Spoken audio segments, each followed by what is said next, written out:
तो ये है मेरी first book mastering data science, जिसे लिखा है मैंने और मेरे colleague mister Shravan Kumar Sharma sir ने मिलकर इस बुक को लिखा है।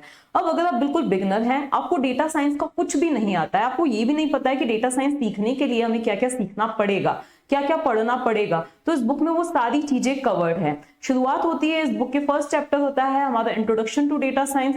अब इसमें हमने जो कुछ भी दिया है बहुत ही इजी लैंग्वेज में, जिस वे में आपको मैं मेरे चैनल पे पढ़ाती हूँ उसी लैंग्वेज का मतलब उतनी ही आसानी से हर एक चीज को क्या किया गया है, एक्सप्लेन किया गया है। शुरुआत होती है इंट्रोडक्शन टू डेटा साइंस। अब डेटा साइंस का इंट्रोडक्शन ये डेटा एनालिसिस से किस तरह से अलग है, तो मैंने कुछ ऐसे एग्जांपल्स इसमें इंक्लूड किए हैं जिनको आप क्या कर सकते हो, आराम से कनेक्ट करते हो, रियल लाइफ से कनेक्ट कर सकते हो। तो इंट्रोडक्शन के बाद आ जाता है स्टैटिस्टिक्स। जैसा कि पहले ही मैंने आपको रोड मैप में बताया था कि स्टैटिस्टिक्स सीखना, प्रोबेबिलिटी सीखना डेटा साइंस सीखने के लिए बहुत ज्यादा जरूरी होता है। तो स्टैटिस्टिक्स मैंने बताया है इसमें, और बहुत ही इजी एग्जांपल्स का यूज किया है, डायग्राम्स का यूज किया है, जिनको आप आराम से कनेक्ट कर सकते हो। प्रैक्टिस क्वेश्चंस हैं जिनको आप सॉल्व कर सकते हो, ठीक है ना। तो ये तो हो जाती है हमारी स्टैटिस्टिक्स। उसके बाद में आ जाती है प्रोबेबिलिटी, जिसमें हमने हाइपोथेसिस टेस्टिंग का, कॉन्फिडेंस इंटरवल क्या होता है और सिग्निफिकेंस लेवल क्या होता है, ये कुछ ऐसी टर्म्स होती है जिनमें स्टूडेंट्स अक्सर कंफ्यूज हो जाते हैं। तो इतनी इजी लैंग्वेज का इसमें यूज किया है कि आप आराम से उसको समझ सकते हो। वैसे इन सभी चीजों को मेरे चैनल पे भी एक्सप्लेन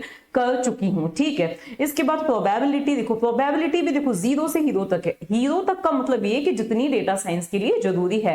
प्रोबेबिलिटी डिस्ट्रीब्यूशन यहाँ पर है, नॉर्मल डिस्ट्रीब्यूशन क्या होता है, ये सारी चीजें क्या है प्रोबेबिलिटी में एक्सप्लेन्ड है। उसके बाद क्योंकि एक लैंग्वेज की जरूरत होती है डेटा साइंस सीखने के लिए, तो हमने ये भी बताया है कि पाइथन क्यों आपको सीखनी चाहिए, पाइथन के प्लस पॉइंट्स क्या हैं।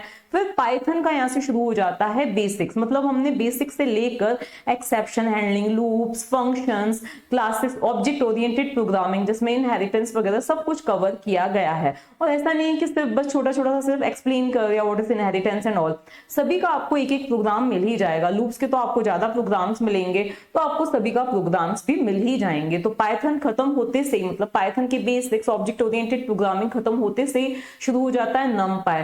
नमपाई में भी जो भी जरूरी चीजें होती हैं डेटा साइंस सीखने के लिए, वो सारी चीजें एक्सप्लेन है फ्रॉम बिगनिंग, बिल्कुल जीरो से। आपको नमपाई का कुछ भी नहीं आता है, नो प्रॉब्लम, शुरुआत से हमने बता रखा है नमपाई क्या होता है, कैसे यूज करते हैं, कैसे इंस्टॉल किया जाता है प्रोग्राम्स। और नमपाई में आपको एक लास्ट में एक छोटा सा ऐसा प्रोग्राम भी मिल जाएगा जो कि आप मिनी प्रोजेक्ट की तरह उसको क्या कर सकते हो, ट्रीट कर सकते हो। पूरा मैंने प्रोग्राम एक्सप्लेन कर रखा है जिसे हम मिनी प्रोजेक्ट बोल सकते हैं। फिर आता है डेटा क्लीनिंग के लिए जो जरूरी चीज होती है, डेटा स्क्रैपिंग के लिए, डेटा क्लीनिंग के लिए जो जरूरी चीज होती है वो क्या होती है, पांडास। तो पांडास भी पूरा मैंने एक्सप्लेन कर रखा है। और इसमें हमने एक स्विगी का डेटा सेट यूज किया है जो कि मैं चैनल पे भी आपको बता चुकी हूँ, ठीक है ना। तो स्विगी डेटा सेट का ही यूज करके पूरा मैंने कोड प्रोवाइड कर रखा है कि हम किस तरह से उस डेटा सेट को इंपोर्ट कर सकते हैं, उस पर क्या क्या क्लीनिंग ऑपरेशन, हम क्या क्या एनालिसिस हम कर सकते हैं। तो ये सारे ऑपरेशन हमने कर रखे हैं, ठीक है ना। इसके बाद में फिर यहाँ पे भी आपको कुछ और भी एग्जाम्पल डेटा सेट मिल जाएंगे, कुछ ऐसी भी चीजें जो मैंने चैनल पे एक्सप्लेन नहीं की है वो भी आपको मिल जाएंगी। उसके बाद पांडास के बाद क्या आ जाता है हमारा, नेक्स्ट आ जाता है हमारा मशीन लर्निंग।